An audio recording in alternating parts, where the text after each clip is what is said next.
your way to greatness. Most people allow their fear of failure to outweigh their desire to succeed. When you're willing to fail again and again and again, when you make up your mind to become unstoppable, when you make up your mind to become a no matter what person, then that will then give birth to a part of yourself that you don't know right now. Imagine, if you will, being on your deathbed and standing around your bed, the ghost of the dreams, the ideas, the abilities, the talents given to you by life, and that you, for whatever reason, you never went after that dream.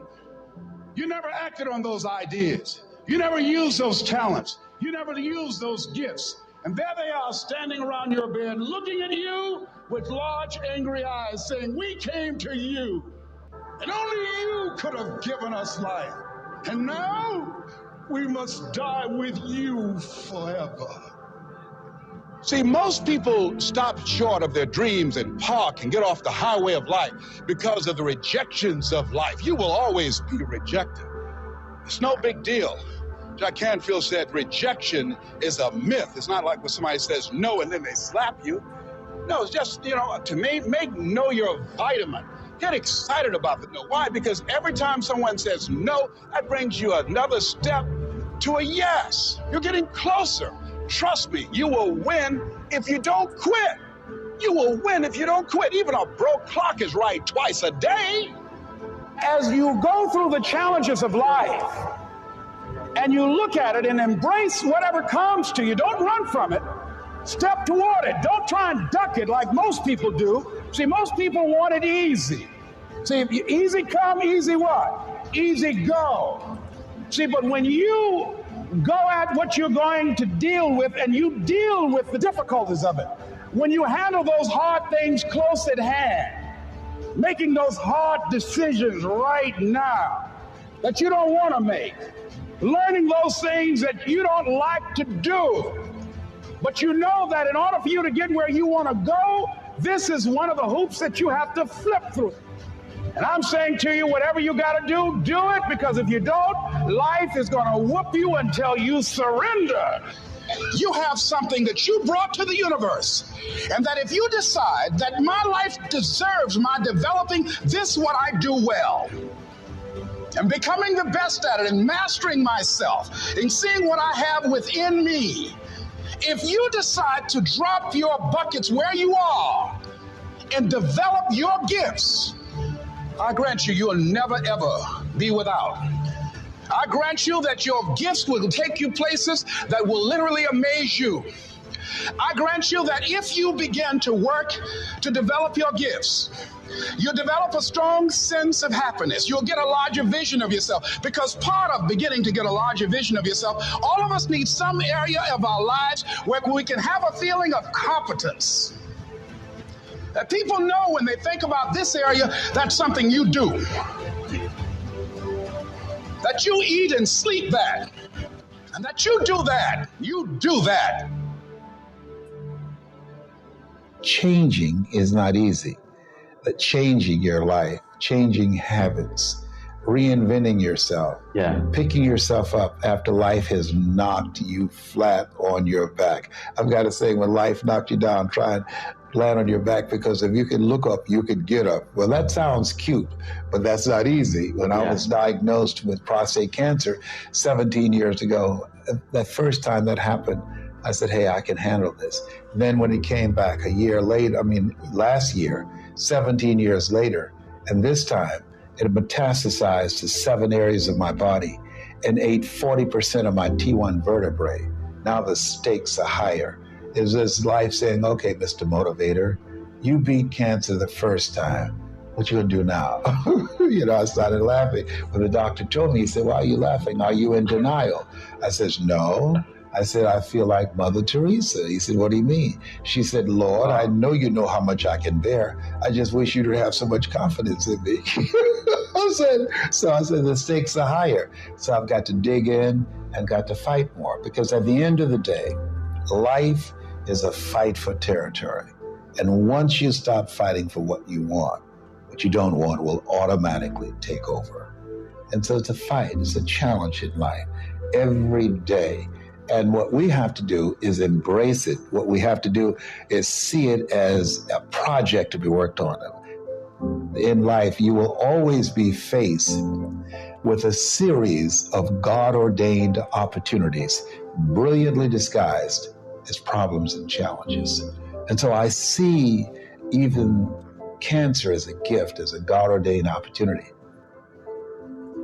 If you died today, what dreams, what ideas, what talents, what books, what music, what leadership, what voice will die with you? There are a lot of people who are biting their fingers in fear that they might lose their jobs. But there are few people who have decided within themselves, I'm going to make it. Some people aren't waiting to be cut. Some people are moving on their own because they feel within themselves, I've got what it takes to make it. They're not afraid about tomorrow because of how they see themselves, because of what they feel that they deserve, because of what they feel that they can create for themselves. Because these people have decided, as they look at the future, as they look at themselves, there's a way.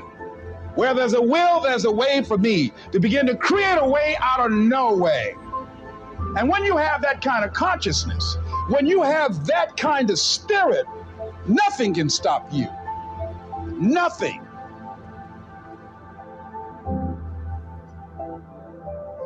There's no secret to success.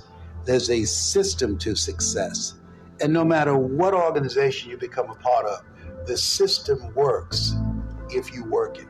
If you don't work it, it won't work. But it works if you work it. And that's one 4-letter word that most people don't like. They're not willing to work. There are winners, there are losers, and there are people who have not discovered how to win. And all they need is some coaching. All they need is some help and assistance, just a little support. All they need is some insight or a different strategy, a plan of action to make some adjustments that will open up the key to a whole new future for them, that will give them access to the unlimited power that they have within themselves. That's all that they need. So what I want you to do is think about something you want for you, that's real for you, that's important for you, that will give your life some special meaning and power. And I don't even want you to say, I can do that. I don't want you to assume that. See, 5 years ago when I started out in this area, I would not have been able to make the mental leap that I would be up to where I am right now. I don't want you to begin to just psych yourself out. No. I want you to be able to say something to yourself that will enable you to maintain a level of integrity with yourself.